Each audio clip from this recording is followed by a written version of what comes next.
Hello and welcome back to Advanced Machine Learning. I'm Ludwig Botmann, and in this video I will tell you something about loss functions in multi-target prediction. You will get to know some loss functions for multi-target prediction problems.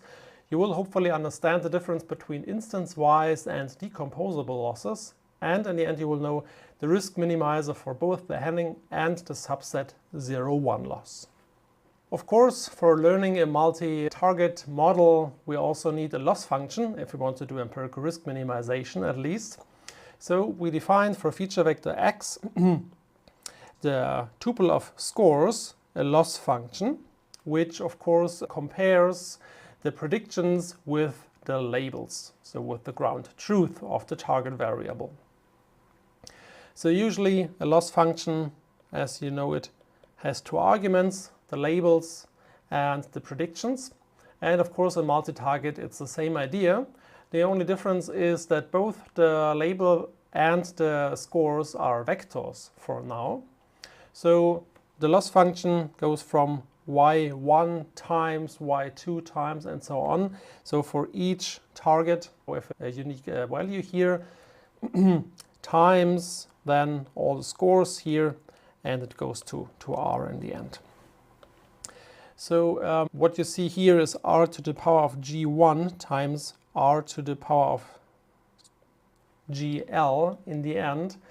So this may seem somehow a little bit convoluted here, but keep in mind that if we are doing multi-target regression or multi-label binary classification, then all those g's will just be equal to 1. So for a multivariate regression, g1 is 1 because we just predict from r.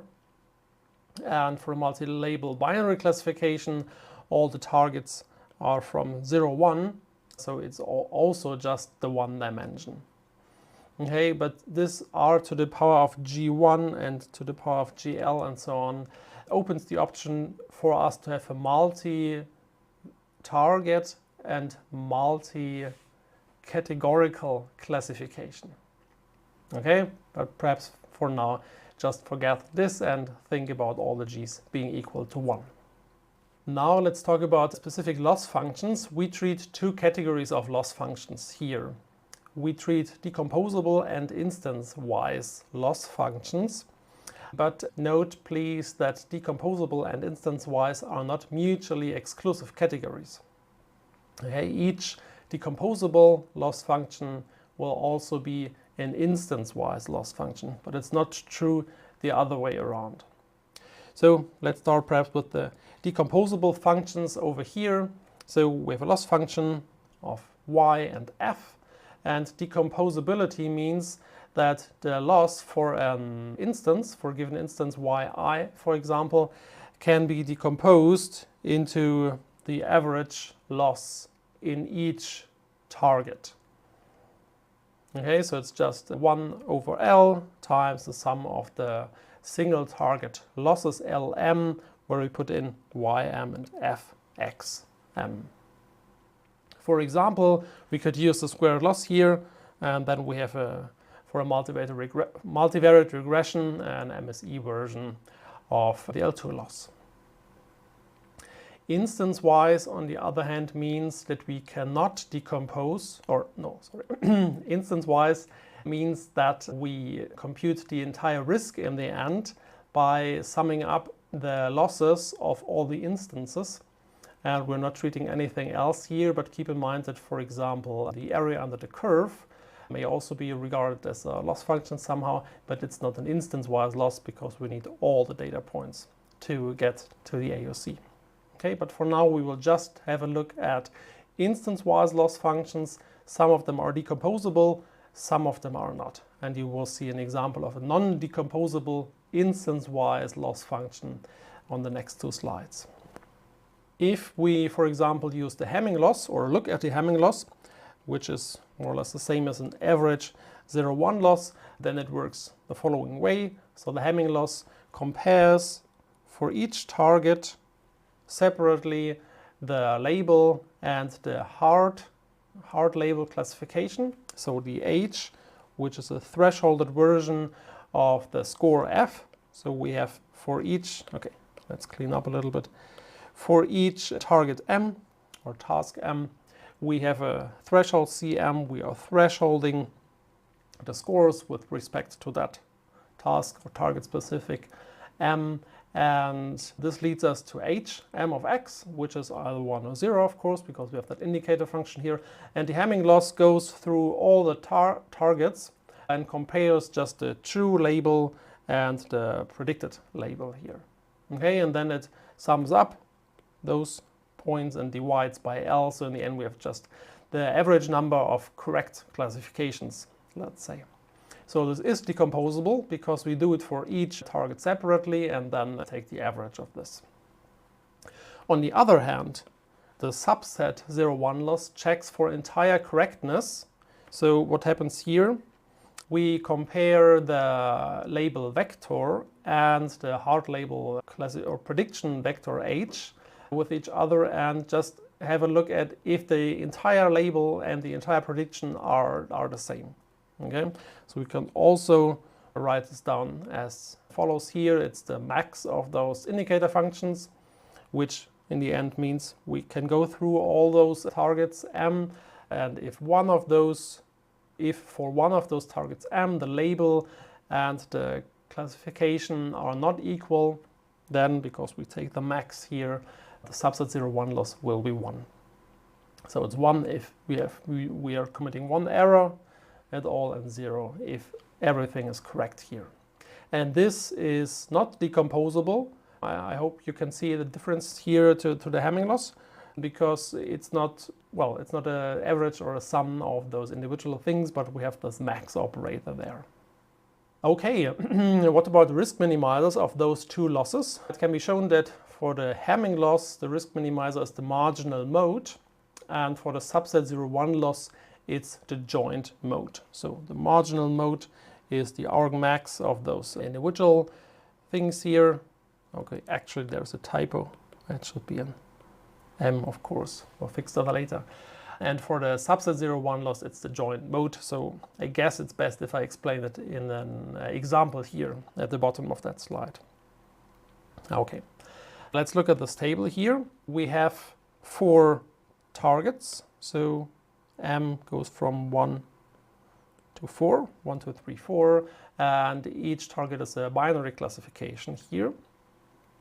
So this means that this is one possible label and one possible hard label classification as well. So what happens for the marginal mode here? Perhaps let's start with the joint mode actually. So